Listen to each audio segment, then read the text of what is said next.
All right, today I want to talk about what I would be doing if I were starting a land business today. If I had no experience, not a lot of money, and had to figure out how to make money in land today. And there's several layers to this conversation. First, I want to talk about the data. Second, I want to talk about the strategy. And third, I want to talk about the market or markets that you choose. I think a lot of what is being taught today by the different land coaches is something that worked really well 5, 6, 10 years ago, and can sometimes still work today, but is not a great foundation for a consistent business you can operate in the long term. I think if all you want to do is put blind offers in the mail, and expect to get a bunch of deals under contract at 50 cents on the dollar, you're going to probably waste your money and give up.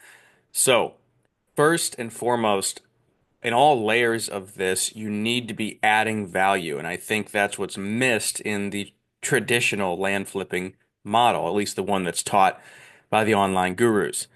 So let's start with data. Data. Now, it's easy to be lazy and just use PropStream or a similar service to pull all your data. But if you do that, you don't get accurate distressed lists. And I still use PropStream every day because we're pulling a huge amount of data. And in a lot of markets, we are mailing and calling almost everybody. However, we still take the time to pull tax delinquent lists. Code violation is one that I've gotten lazy about myself, but I'm working on and has got me deals in the past. And then probate lists that are likely to be properties needing probate. And the tax delinquent here is probably the easiest and the highest value. So I would make sure you're doing this from day one. The short answer here is none of the third-party sites are going to get you accurate data. You have to go direct to the county. Oftentimes you have to call and you'll be looking for this.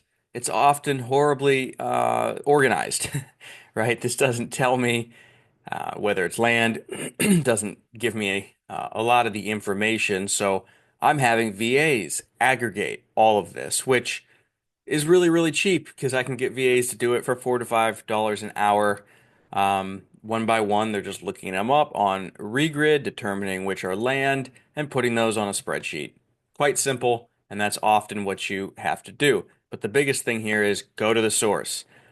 For code violations, that's going to be more a matter of calling the county. You can find a lot of videos on that online, and then also for probate. Um, Really, you're just looking for properties owned by deceased people, and there's a couple potential options, but again, I would, or not again, on that, talk to your title agent. My title company that I use in Colorado, Heritage, has a great resource internally that they let me use for pulling those sorts of lists. So for probate and often pre-foreclosure, which is occasionally applicable to land, talk to your title company. You know, Fidelity has an internal system where you can search for those sorts of lists. I've found those to be accurate, but not their tax lists. So that's the first thing with data. Pull the distress lists, make that an SOP, never stop doing that. And then let's talk about your actual strategy. There's got to be a value add, and that's why I had a picture of this subdivide. This is one I'm working on right now. But let's just say you don't have much money. Where do you start? Well, I would start by calling all of the builders. And this is pretty simple and it's often taught, but people just don't want to do it. Call all the builders, get a clear buy box on what they want, and then you can go target those lots. And then you'll be more of adding value by being the land acquisition arm for those builders. You know, all the big builders, D.R. Horton, K.O. Vanian, Lennar, they have their own land acquisition department, and the little guys can't afford to do that, right? But they would love to. So these small mom and pop builders, if you're effective at finding land, they will be thrilled, and that is a value add for their business, and it also allows you to profit off of a smaller margin. This is how I did most of my first few dozen deals. I learned to build from an older friend. I would find land deals for us, and then, oh, his friends that were building needed lots. So I'd do little assignments and little flips, right? It helped me have end buyers and be able to grow my pot of money quickly with quick deals. So that's the first thing I would do. But in conjunction with that, start looking for these. This is a big one. Doesn't have to be this big, but it could just be a simple minor subdivision. Lots of times you'll find areas like this one where the minor subdivision process is as simple as getting a plat redrawn by a surveyor, new legal descriptions and recorded, and that's it. So if you come to this market and maybe you just get this piece of land right here and you split that into four, what would it be? Approximately 10 acre, maybe 8 acre lots because parts of it are taken. That could be a simple value add that's very feasible when you're new, right? Just a minor subdivide. And you have to do the work of finding out where that's feasible, what counties allow for such a simple process. And then as you make money and have more resources, you can go and approach larger ones like this. Uh, and then number three, some sort of housing. Putting some sort of housing on the property is another great value add. And I would start working on this from day one. The first few new builds I did, I used none of my own money, right? That's important. None of my own money for new construction. This is one of my favorites. I do this today. I'm going to continue doing this, but it's very simple. And it doesn't have to be a traditional stick-built home like this one. You could go and get the mobile home and put that on. You could do modular builds, right? All of these are value adds that can make you a lot of money and create more of a moat around your business. And again, even if I'm brand new, I'm going to be working on this in conjunction with getting lots for builders because that's hard to only do that. That's a model with not much of a barrier to entry, not much of a moat, so to speak, around your business if more and more people keep getting into the space. Now, you don't necessarily have to go this far.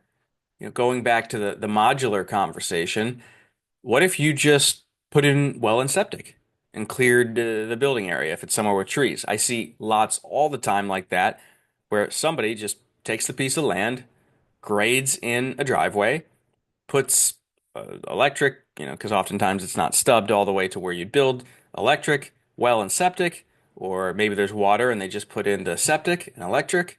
That's a great value add to flip lots at a high margin and quickly. Quickly, people will buy those immediately. So that's a good one as well. Now, getting past the physical improvements, the last part of this that I wanted to talk about, and of course this relates to the data we talked about up front, is the title. The title. Probate, quiet title, and eventually buying tax liens are all excellent ways to make money in this business where you're doing more than just trying to buy and sell. So we have gotten a lot of deals recently where there were title issues, namely those ones, but there's a few others, and we were able to solve them over the course of many months and get killer deals. We got one under contract in downtown of a hot North Carolina city for 22,000. We're paying for probate. We'll probably be all in at 25, 26. I think we capped it at 3,000. And it'll sell for 60 or 65. Right? Deals like that come from distressed title. So the last category here is distressed title. Fixing that. That's the other value add. There's lots of people that want to sell their land, but they can't. And then finally, niching down on a market, just kind of spraying and praying with your mail is not a great option. Again, if you have a huge budget and you're sending hundreds of thousands of mailers a month or, 50,000 mailers a month, okay, you can make that work. But if you're new and money's tight, I would not do that. I would niche down on a few markets where you get to know, most of the builders, where you get to know all the regulations, the problems, everything, and become experts on those markets and mail consistently.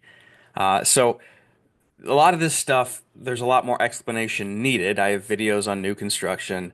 I have videos on a lot of this. There's endless videos on how to pull a lot of the lists I explained. But I think the biggest point I wanted to make with this today, 2025, it's gotten a lot harder to get land deals. Granted, it's still very doable. It's still not that hard compared to other real estate assets, but it's much harder than it was 6 years ago. So you need to find value add strategies for your business, or you probably won't stay in business. And this is especially true for new people who don't have money, don't have contacts, and don't have resources. So pick some of these strategies, these value adds, implement them from day one, and you'll be well on your way to building a more sustainable business that isn't easily taken out by increased competition.